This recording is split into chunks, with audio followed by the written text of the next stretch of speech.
Eh bien bonjour à toutes et à tous. L'objet de cette vidéo aujourd'hui, c'est d'aborder avec vous un sujet qui est très important en fait, très important pour comprendre un petit peu le monde comme il va et le fonctionnement de la géopolitique mondiale. Mais c'est un sujet qui est très largement méconnu, voire inconnu de nos concitoyens, parce que les médias n'en parlent quasiment jamais, et même on peut dire jamais, tellement il est gênant en fait.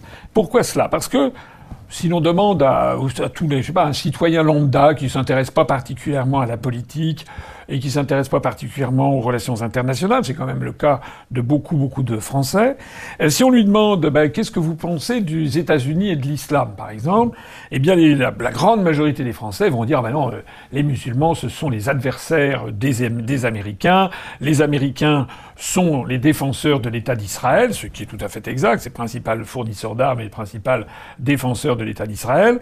Et puis on va vous dire que les Américains défendent l'Occident, l'Union européenne, l'OTAN, etc. Et vous aurez beaucoup de Français d'ailleurs qui diront heureusement que les Américains sont là pour nous protéger des musulmans. Je schématise, mais c'est dans la pensée de beaucoup de monde. Et l'objet de cette vidéo, c'est de vous montrer, toutes preuves à l'appui, bien entendu, que cette vision des choses est très largement fausse, et d'insister sur le fait qu'il y a en fait une proximité des liens de soutien, de connivence qui remontent à loin entre les dirigeants américains, entre les États-Unis d'Amérique et un certain nombre de puissances musulmanes et l'islam en général. Conférence de février 1945 en Crimée. Dans cette conférence, là, on entre dans le détail, on sait quels sont les pays qui vont être placés sous la tutelle américaine et occidentale d'un côté, ceux qui vont être placés sous la tutelle soviétique, mais on sait également, on prend d'autres décisions sur l'ordre international. Il est décidé de créer une organisation qui va être l'Organisation des Nations Unies, avec la charte de San Francisco qui va être rédigée et qui sera signée donc à San Francisco quelques mois après pour créer l'ONU. Et puis Roosevelt, qui se voit un petit peu comme le maître du monde, puisqu'il a des raisons d'ailleurs, puisque les États-Unis en 1945 sont en train de sortir de la Seconde Guerre mondiale comme la principale puissance mondiale. Et donc Franklin Roosevelt décide d'essayer de se partager le monde et il fait un petit détour au retour de son voyage en Crimée, à bord d'un croiseur qui s'appelle le croiseur Quincy, parce qu'il a été prévu par sa diplomatie qu'il rencontre le fameux Abdelaziz Ibn Saoud, celui qui a unifié et créé le royaume d'Arabie Saoudite, celui-là même qui est courtisé par les grandes entreprises américaines, les grandes compagnies pétrolières américaines, depuis les années 30. Et cette rencontre a lieu à bord du croiseur le Quincy. On va parler d'ailleurs dans l'histoire de ce qu'on appelle le pacte du Quincy, qui a une date assez facile à se rappeler puisque c'est le 14 février, c'est la Saint-Valentin, le 14 février 1945. On a une espèce de déclaration d'amour, si je veux dire, c'est pour la Saint-Valentin, entre Franklin Roosevelt, qui n'a plus que 2 mois à vivre, qui est vraiment tout à fait en bout de vie, et qui a été élu 4 fois président des États-Unis. C'est après son décès que les Américains feront un amendement à la Constitution américaine pour empêcher qu'un président puisse faire plus de 2 mandats. Il en est à son début de 4e mandat, Franklin Roosevelt, et il rencontre donc le roi d'Arabie Saoudite. Et qu'est-ce qu'ils se disent dans ce pacte du Quincy? Alors les historiens se sont un peu perdus en conjectures. Il y a un certain nombre d'hypothèses qui ont été faites. Il semble, d'après des historiens qui ont examiné les pièces dont on dispose, les archives, etc., que ça a été un petit peu moins décisif que ce que l'on a bien voulu dire, mais c'est quand même un événement assez décisif. Pourquoi? Parce que lors de cet entretien, il semblerait que Franklin Roosevelt ait demandé donc à Abdelaziz Ibn Saoud, le fondateur donc de la monarchie d'Arabie Saoudite que nous connaissons, il lui aurait demandé donc d'avoir un accès réservé aux compagnies pétrolières américaines, sachant que ça serait la force, la puissance des États-Unis d'après la Seconde Guerre mondiale. C'est d'ailleurs ce qui s'est passé. Et Abdelaziz bin Saoud lui a répondu d'accord, mais à plusieurs conditions. Première condition, que les États-Unis refusent l'installation d'un foyer juif en Palestine. Et donc Abdelaziz Ibn Saoud, le monarque saoudien, ne voit pas ça d'un très bon œil du tout. Il ne veut surtout pas qu'il y ait un foyer national juif en Palestine, puisque je vous rappelle qu'il y a quand même donc une animosité entre les musulmans et les juifs qui remonte justement aux malheurs qui sont arrivés aux prophètes de l'islam, à Mahomet, pendant ses pérégrinations au 7e siècle, où il s'est heurté justement à des communautés juives, notamment à la Mecque. Et donc le roi d'Arabie Saoudite demande à Franklin Roosevelt de mettre le holà. Il semble que, d'ailleurs, Franklin Roosevelt ait en effet mis le holà. Et il est dit qu'il n'était pas question d'avoir un foyer national juif en Palestine. Mais il mourra 2 mois après, et son successeur, Truman, lui, acceptera, au contraire, la création d'un foyer national juif en Palestine, ce qui donnera la création de l'État d'Israël, comme je le disais à l'instant, après la Seconde Guerre mondiale, en 1948. Mais c'est pas la seule chose, parce que, par ailleurs, le roi Ibn Saoud lui dit qu'il veut le soutien des États-Unis pour défendre son régime à lui, son régime, sa monarchie à lui. Voilà. Il veut que les États-Unis soient le protecteur de l'Arabie Saoudite contre toutes les incursions, les invasions étrangères. Et c'est à partir de ce moment-là qu'en effet, il va y avoir un pacte, qu'on va appeler le pacte du Quincy, entre les États-Unis d'Amérique et la monarchie saoudienne. C'est sur le thème, pour simplifier, les Saoudiens réservent leur pétrole à l'Amérique, facturent en dollars, ça va renforcer le poids du dollar, bien entendu. Les Saoudiens ne vendent pas leur pétrole à d'autres qu'aux États-Unis. Et en échange, l'Amérique, qui sort la grande puissance militaire la plus importante en 1945, l'Amérique va protéger militairement l'Arabie Saoudite. Ce qui paraît contradictoire, puisqu'on nous explique que les États-Unis sont le pays de la liberté, etc. Mais ça, c'est ce qu'on explique aux enfants des écoles, c'est ce qu'on explique aux téléspectateurs de BFM TV ou de TF1. Mais en réalité, le monde est beaucoup plus complexe. Voilà. Et lorsque Franklin Roosevelt a passé cet accord, il se fichait éperdument d'ailleurs de ce quelles seraient les conséquences à long terme de cette histoire. Il était un politicien, en fait, qui veillait à la puissance de l'Amérique. Alors, ce point est important à comprendre parce que il faut comprendre que toute la suite des événements en découle. La suite des événements, je ne vais pas raconter toute cette histoire, dont d'ailleurs je ne suis pas sûr de connaître tous les tenants et les aboutissants. Mais je vais quand même attirer votre attention sur un certain nombre d'éléments fondamentaux qui montrent ce soutien qui paraît a priori contre nature, qui paraît a priori absurde, entre la démocratie libérale, ultracapitaliste, le capitalisme financier, etc., qui par ailleurs est le plus grand soutien de l'État israélien, de ce soutien qui est des États-Unis, en fait, à une version très rigoriste de l'islam. Le général Eisenhower, eh bien, il décide de se rapprocher de qui? Eh bien, des frères musulmans. Puisqu'ils se disent finalement on a une alliance avec les Wahhabites en Arabie Saoudite qui marche très bien pour le plus grand profit de nos entreprises, de nos compagnies pétrolières américaines, eh bien faisons pareil. Et donc on a une photo qui est célèbre que je vous présente ici où on voit Eisenhower à la Maison Blanche en 1953 qui reçoit une délégation notamment venue d'Égypte et où on voit sur cette photo, regardez cette photo de près, on voit Eisenhower qui est au centre de la photo, derrière son bureau, et tout à fait à l'extrême droite de la photo, on voit quelqu'un qui a des papiers dans la main, et ce monsieur s'appelle en fait Saïd Ramadan, qui est en fait un des leaders des frères musulmans.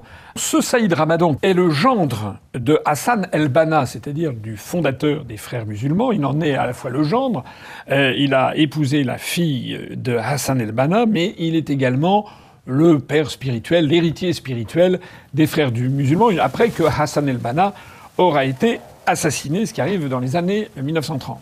Et donc ce Saïd Ramadan, les Américains s'intéressent à lui et vont essayer de l'utiliser pour en fait faire contrepoids à la poussée des mouvements socialisants qu'on trouve notamment en Égypte. De telle sorte que l'on sait que c'est un agent, il a travaillé pour la CIA. Il était donc à la fois fondamentaliste musulman et agent de la CIA.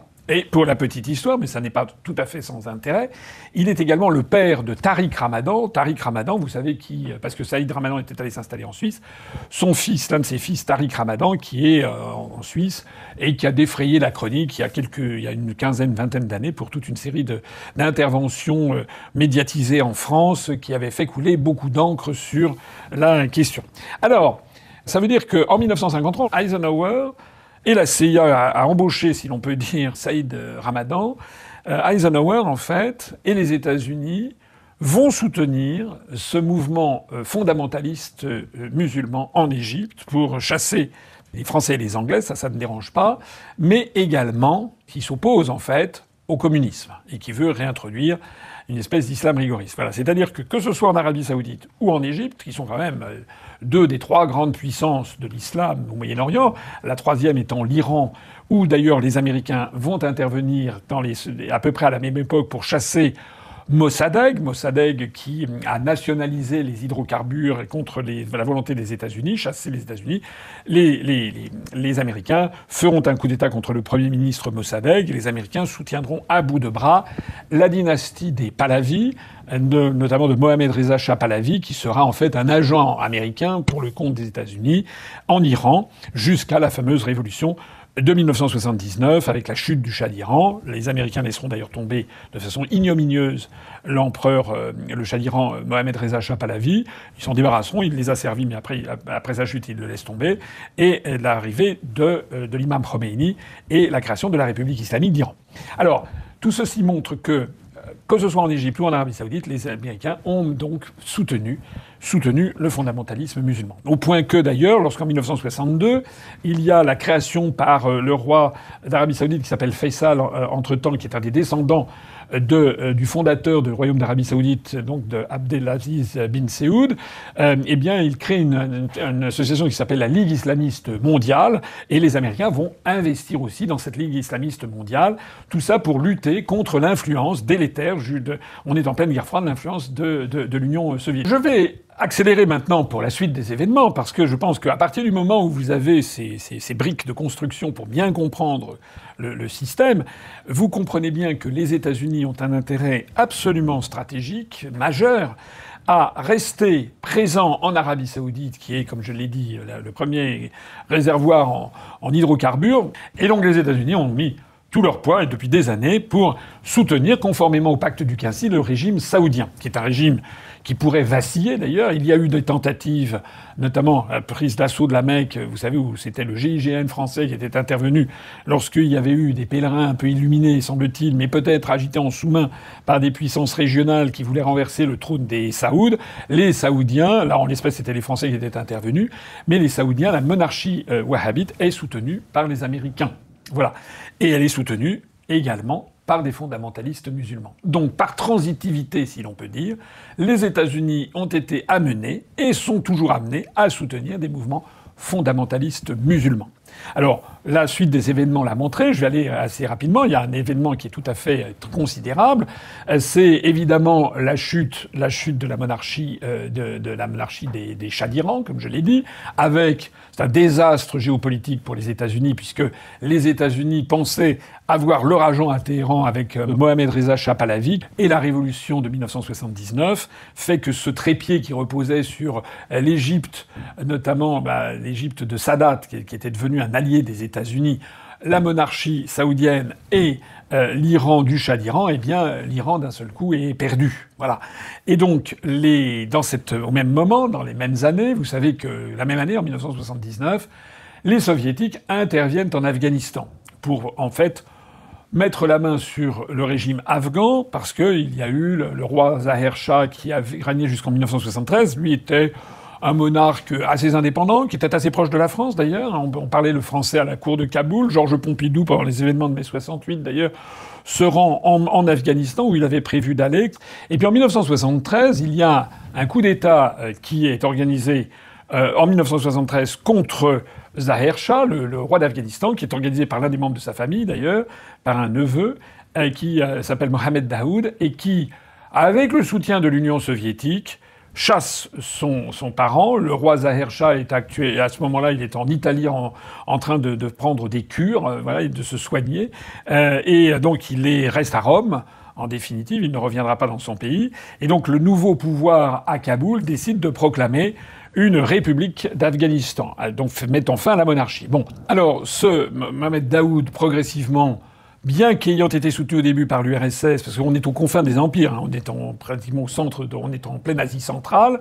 Au nord de l'Afghanistan, vous avez l'URSS, qui est frontalière à l'époque de l'Afghanistan, notamment l'Ouzbékistan, la République socialiste soviétique d'Ouzbékistan fait partie de l'URSS et est frontalière de l'Afghanistan. L'Afghanistan est également frontalier de l'Iran, donc ça bouge beaucoup. Et donc, tout ceci inquiète évidemment les États-Unis, parce que après, ils voient ça va être un peu les prémices de la révolution qu'il y aura en Iran, qui est juste à côté. Et donc, en 1977, le nouveau pouvoir, celui qui a créé la République d'Afghanistan, Mohamed Daoud, qui a été soutenu au début par les Soviétiques, se rapproche progressivement des Américains et tourne le dos aux Soviétiques. Et ça va pas lui porter chance. Il tourne le dos aux Soviétiques, mais un an après, en 1978, nouvelle révolution en Afghanistan menée par Taraki et qui assassine donc le président de la République d'Afghanistan et crée un nouveau régime qui se tourne vers l'URSS. Alors les historiens savent pas très bien, est-ce que vraiment c'était Léonid Brejnev et Moscou qui avaient commandité ce nouveau coup d'État? Il semble que non, il semble que ce seraient des Afghans eux-mêmes qui auraient qui refusaient d'aller dans le sens d'un rapprochement vers les États-Unis. Enfin bref, tout ceci mène à ce qu'il y a un nouveau pouvoir qui arrive à Kaboul, favorable aux Soviétiques, en 1978. Les Américains ne l'entendent pas de cette oreille, donc ils essaient d'empêcher que ceci fasse une contagion avec l'Iran. La contagion, d'ailleurs, aura, si l'on peut dire, lieu de toute façon, puisque quelques mois après, en février, à partir de février 79, ça sera la révolution en Iran. Donc ce sont des dominos, comme disent les géopoliticiens, qui sont en train de tomber. Et donc, en février 79, pendant que ces événements se passent en Iran, d'autres se passent en Afghanistan, il y a une rébellion. Dans une région, il y a des militaires qui se rebellent contre le pouvoir et qui sont soutenus et financés en sous-main par la CIA. Et justement, c'est vraiment la lutte. C'est une espèce de guerre froide qui se produit au sein de l'Afghanistan. Alors, ceci mène à quoi? Ça se mène à une nouvelle révolution. Avec le Taraki en question il avait téléphoné aux autorités du Kremlin, Alexis Kosygin, qui était le ministre des Affaires étrangères, pour avoir le soutien de l'URSS. Progressivement, tout ceci tourne un peu en eau de boudin. Nouvelle révolution. Un type qui s'appelle Babrak Karmal prend le pouvoir. Il appelle à l'aide les soviétiques pour maintenir son régime. Bon. Alors, je passe sur les détails, mais il faut donc savoir qu'à partir de 1979, même si le Kremlin, au début, semble-t-il, ne voulait pas intervenir, parce qu'il avait déjà d'autres problèmes à régler avec la situation en Europe, notamment avec ce qui se passait en Pologne, les troubles en Pologne, avec le camp soviétique qui allait de mal en pis, les problèmes économiques du camp soviétique. Donc le Kremlin n'avait pas envie de se mettre sur le dos cette nouvelle affaire en Afghanistan, mais il y est à peu près contraint par les événements, et donc va envahir l'Afghanistan en 1979. Alors ça, c'est une date très très importante, parce que ça va faire basculer le monde américain, enfin les États-Unis d'Amérique, dont le soutien militaire efficace et effectif au djihad islamiste. Parce que face à l'armée soviétique qui entre en Afghanistan, eh bien des appels à la guerre sainte, le djihad comme on dit dans le Coran, face à l'appel à la guerre sainte, il y a un appel à la guerre sainte pour chasser les mécréants, puisque l'Union soviétique, ce sont des athées militants, et donc les musulmans veulent faire front contre l'Union soviétique. Et c'est à ce moment-là que les Américains, on est sous la présidence Carter, les Américains vont fournir des armes et un soutien financier très important en fait, à ce qu'on va appeler les moudjahidines, c'est-à-dire les combattants afghans. Et ce soutien va prendre notamment la forme de l'envoi de milliers de missiles Stinger, qui sont des missiles qui sont portables et avec lesquels, eh bien, on peut mener une guérilla extrêmement efficace. Alors, cet envoi de missiles Stinger va être décidé par le président américain Carter. Ça va démarrer en juillet 1979. Et ça durera en fait jusqu'en janvier 1992, où ça sera arrêté par le président George W. Bush. C'est-à-dire que pendant 12 ans et demi, les Américains vont envoyer des quantités d'armes, de missiles, d'argent, en fait, aux islamistes et aux djihadistes afghans, qui vont d'ailleurs ensuite essaimer dans la région. Vont d'ailleurs envoyer leurs armes au Pakistan. Le Pakistan va devenir d'ailleurs un foyer de purulence, justement, dans cette direction, de foyer islamiste, puisque un certain nombre de réfugiés afghans vont aller se réfugier en Pakistan, le Pakistan étant le voisin également de l'Afghanistan. Et donc un certain nombre d'Afghans vont aller se réfugier au Pakistan, où ils vont avoir des camps d'entraînement djihadistes. L'un des plus célèbres d'entre eux, bien entendu, étant le fameux Ben Laden, celui à qui sont imputés par les Américains la destruction des tours du World Trade Center, mais c'est une histoire beaucoup plus compliquée et beaucoup plus polémique sur laquelle je ne vais pas entrer aujourd'hui, sur qui était exactement Ben Laden, puisque la famille Ben Laden, une famille saoudienne, entretenait des relations très importantes avec la famille Bush elle-même. Bon. Alors, en attendant, c'est bien Oussama Ben Laden qui s'installe avec des Afghans au Pakistan. Et on peut donc dire que les Américains ont donné à la fois par leur soutien à l'Arabie Saoudite, par leur soutien aux frères musulmans, au régime wahhabite, à la Ligue islamique mondiale, mais aussi aux djihadistes en Afghanistan, continuellement, décennie après décennie, ils ont soutenu les mouvements fondamentalistes musulmans. Alors, on peut dresser d'autres listes comme ça, je ne vais pas entrer dans le détail de toutes les opérations, mais enfin, il faut savoir, par exemple, que depuis quelques années, on a des régimes qui sont des régimes autocratiques, qui ne sont pas du tout des régimes démocratiques, ce sont les régimes des petits États que l'on trouve dans le golfe arabo-persique, sur la côte orientale de l'Arabie saoudite. Je pense notamment au royaume du Bahreïn, qui était un émirat, et puis un jour l'émir a décidé de se faire appeler le roi du Bahreïn. C'est un tout petit État. La capitale est Manama. J'y suis allé. C'est tout petit. Hein. C'est un petit État. Mais il faut savoir que la monarchie, la dynastie régnante est musulmane sunnite, alors que l'écrasante majorité de la population est musulmane chiite, comme les Iraniens qui sont en face, de l'autre côté du Golfe. Voilà. Et il y a eu récemment, il y a quelques années, des manifestations contre la monarchie bahreïnie, et qui s'est soldée par une répression absolument féroce des manifestants. Il y a eu des morts, et il y a eu des manifestants qui ont été condamnés à la prison à vie pour avoir participé à des manifestations. Voilà.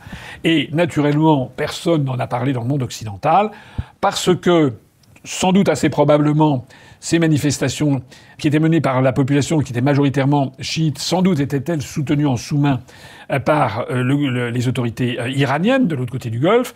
Mais à coup sûr, ce qui est certain, c'est que les Américains ne voulaient surtout pas voir le roi du Bahreïn tomber, parce que le royaume du Bahreïn, c'est à Manama, c'est dans les bords de la faubourg de Manama qu'il y a le siège de la 5e flotte américaine dans le golfe arabo-persique. C'est absolument essentiel. D'ailleurs, il se dit qu'il y a des porte-avions, voire des sous-marins nucléaires, porteurs de missiles nucléaires, qui viennent régulièrement au Bahreïn. Donc, pas besoin de vous dire que jamais dans les pays occidentaux, vous n'entendrez parler de la répression, vous entendrez très peu parler, vous n'entendrez jamais parler sur les grandes chaînes de radio et de télévision françaises, on n'attirera pas l'attention des Français là-dessus. Ça veut dire que au Bahreïn, par exemple, les Américains soutiennent un régime musulman, en fait un régime dictatorial. Voilà. Ils soutiennent en fait des dictatures partout. Alors il n'y a pas que là. Le fameux mouvement Hamas. Le Hamas, qui est né en Palestine, en fait c'est une espèce de succursale des frères musulmans.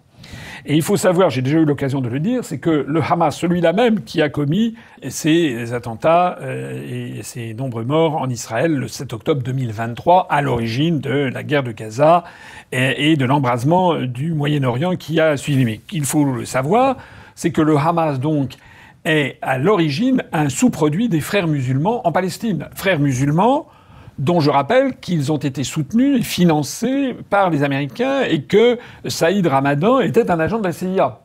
Le Hamas, d'ailleurs, dont les dirigeants se sont installés et vivaient il y a encore quelques mois, notamment au moment des attentats du 7 octobre 2023, les dirigeants vivaient au Qatar, l'émirat du Qatar, qui est également une dictature, mais également un allié prétendu de l'Occident et des Américains.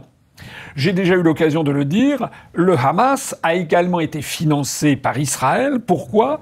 Parce que Israël a considéré que c'était un moyen de diviser les Palestiniens, puisque le Hamas était entré en conflit dans ces espèces de chicaya, c'est le cas de le dire, des rebondissements ont fini par ne plus comprendre grand-chose. Le Hamas, qui avait fini par mettre la main sur la bande de Gaza, donc les Palestiniens étant répartis entre la Cisjordanie et la bande de Gaza. La Cisjordanie, c'est l'autorité palestinienne, c'est aux mains du Fatah, donc le parti le feu parti de Yasser Arafat, actuellement l'organisation de Mahmoud Abbas.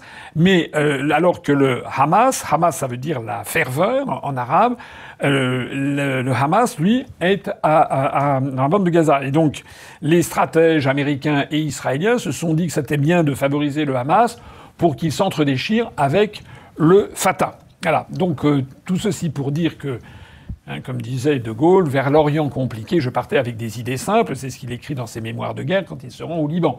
Puisque dans tout ce Moyen-Orient, c'est assez compliqué d'y voir clair. Et en fait, des choses qui parfois paraissent ahurissantes, eh bien, ont bel et bien lieu. Donc il faut savoir qu'en fait, le Hamas a été soutenu par Israël et par les Américains, même si, à d'autres moments, et en ce moment par exemple, ils le combattent férocement. Alors, avançons et prenons d'autres sujets. Vous savez quand même que l'Irak, comme la Syrie, était dominé par le parti Baas, qui était un parti laïque. Et les régimes Baas d'Irak et de Syrie s'inspiraient, comme le régime d'Atatürk en Turquie, de la laïcité à la française. Il faut savoir, par exemple, qu'en Irak, il y avait eu une révolution contre la monarchie à Bagdad, qui avait été extrêmement sanglante. Le roi et toute la famille avaient été exécutés, avec un régime militaire qui avait pris le pouvoir en 1962, d'où allait émerger donc Saddam Hussein. Et Saddam Hussein a été un grand allié de l'Occident, notamment de la France. Tout le monde se rappelle les liens qu'il y avait entre la France et Saddam Hussein. Notamment, on avait construit un réacteur nucléaire aux Irak qui a été détruit par la chasse israélienne. Enfin, on avait des contacts très étroits avec les Irakiens, mais également, il était dans le camp occidental. Et à partir de 1979, d'ailleurs, l'Irak, entrant en guerre contre l'Iran devenu anti-occidental, puisque après la révolution de Khomeini, eh bien, le camp occidental soutenait l'Irak. Mais il se trouve donc que l'Irak, ensuite, a déplu, si j'ose dire, après la fin de la guerre entre l'Iran et l'Irak, puisque l'Irak est apparu comme une menace contre les intérêts géopolitiques américains, notamment avec l'invasion du Koweït en 1990. Et donc, par un renversement, on a vu les Américains d'un seul coup décider qu'en fait, il allait falloir abattre les régimes laïques du Moyen-Orient. Donc les Américains ont pris un malin plaisir à s'attaquer à la Libye de Kadhafi, par l'intermédiaire d'ailleurs du Royaume-Uni et de la France, notamment par l'intermédiaire de David Cameron, le Premier ministre britannique, et le président français Sarkozy. Donc on a été les supplétifs des États-Unis pour aller détruire le régime de Kadhafi en Libye, qui n'était sans doute pas un régime de rêve, mais enfin qui était un régime qui maintenait la solidité dans le Machrek, qui empêchait d'ailleurs d'avoir l'invasion migratoire qui a suivi, qui stabilisait tout le nord de l'Afrique, et qui était un régime finalement assez laïque, détruit. Les Américains ont détruit le régime de Saddam Hussein, avec des arguties, des motifs faux, des fake news, en disant que Saddam Hussein avait des armes de destruction massive, ce qui est faux. Les seuls qui avaient des armes de destruction massive dans la région, c'était les Américains, notamment lorsqu'ils ont des sous-marins porteurs d'engins nucléaires qui viennent au Bahreïn ou quand ils sont en Méditerranée orientale. Ce sont également les Israéliens, puisque c'est un secret de polichinelle que l'État d'Israël possède la bombe atomique et possède un certain nombre de missiles nucléaires. Et puis c'est tout. On prête à l'Iran la volonté d'avoir un armement nucléaire, mais il semble que ça ne soit pas encore le cas. Il n'est pas sûr que ça ne le sera jamais d'ailleurs. Donc ça veut dire que les médias ont incriminé en fait l'Irak pour détruire le régime de Saddam Hussein, et ils ont également essayé de détruire le régime de Bachar al-Assad en Syrie, au motif qu'il ne respectait pas les droits de l'homme, etc. Mais non, c'était pas ça le motif. Le motif, c'était parce qu'il y avait la nécessité d'avoir un gazoduc qui passerait éventuellement de l'Irak ou du Koweït qui atteindrait l'Europe occidentale et qui devait passer par la Syrie. Et puis la Syrie lorgnait un petit peu trop vers l'Union soviétique, devenue la Russie après l'effondrement du camp socialiste en 1991. Et puis la Syrie reste un pays qui est en état de guerre. Techniquement, il n'y a pas de traité de paix qui est passé entre la Syrie et l'État d'Israël. Donc sur tout ce théâtre-là, on voit que les Américains, au lieu de soutenir des régimes laïques d'inspiration occidentale comme les régimes du Parti Baas, d'Irak ou de Syrie, soutiennent en fait des mouvements fondamentalistes musulmans. Au point que d'ailleurs, le fameux épisode de Daesh, de l'État islamique qu'on a appelé Daesh, vous vous rappelez, ou bien également ISIS, c'est-à-dire l'État islamique au Moyen-Orient, eh bien, ça a été une grande menace dans les années 2016-2017, rappelez-vous. En fait, les armements et les financements étaient d'origine occidentale. J'ai eu d'ailleurs l'occasion de le rappeler lors de l'élection présidentielle de 2017 où j'étais candidat. Parce que comme le disait M. Poutou, et je suis d'accord avec lui, lorsque l'on a des gouvernements qui trouvent par exemple que Al-Nosra fait du bon boulot alors que il s'agit quand même d'actions terroristes qui sont de temps en temps classées avec Al-Qaïda ou non, il faut mettre un terme à ça. Il faut mettre également un terme à toute complaisance avec l'Émirat du Qatar ou avec l'Arabie Saoudite qui sont, on le sait, parmi les principaux pourvoyeurs financiers et d'armes du terrorisme islamiste. J'aimerais d'ailleurs que M. Macron nous dise ce qu'il en pense. Avec vous sur ce dernier point. Ah, vous êtes toujours d'accord avec tout le monde? Non, ce n'est pas vrai. Quand j'avais expliqué devant les 10 autres candidats et devant les journalistes un peu éberlués, j'avais mis les pieds dans le plat en disant la vérité, c'est-à-dire qu'en fait Daesh et l'État islamique étaient une création, aussi ahurissante que ça puisse paraître, était une création des États-Unis d'Amérique avec des armements américains ou des armements britanniques et des financements américains. Et d'ailleurs, c'est tellement vrai que c'est bien la Russie de Vladimir Poutine qui a écrasé Daesh et l'État islamique. C'est quand même quelque chose que devraient les Français, même si on ne s'intéresse pas beaucoup à la politique et à la géopolitique, ils devraient de temps en temps se pincer et se poser la question, au fait, qu'est-ce que c'est devenu Daesh? Rappelez-vous, on nous rebattait les oreilles dans les années, il y a environ 7-8 ans, on ne parlait que de ça, c'est-à-dire le Daesh, l'État islamique qui menaçait de gangréner tout le Moyen-Orient, etc. On n'en parle plus. Pourquoi? Qu'est-ce qui s'est passé?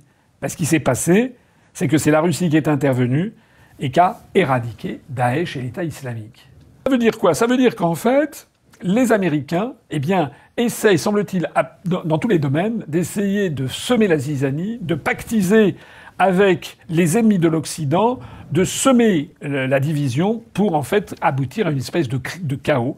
Un chaos dont ils espèrent que ça servira à leurs intérêts géopolitiques. Il faut savoir qu'aujourd'hui même, c'est là en ce moment, l'équipe de Joe Biden, de Kamala Harris, qui seront peut-être réélus, je ne l'espère pas, en novembre prochain, mais aujourd'hui continue à financer, et pas rien, le régime taliban afghan. Donc on nous explique, en France, dans les médias, on nous explique que le régime des talibans c'est épouvantable, le droit des femmes est bafoué, elles peuvent pas aller à l'école, elles peuvent pas aller dans les universités, elles sont mineures, elles peuvent pas faire de politique, etc. Tout ce qui est vrai d'ailleurs. Hein.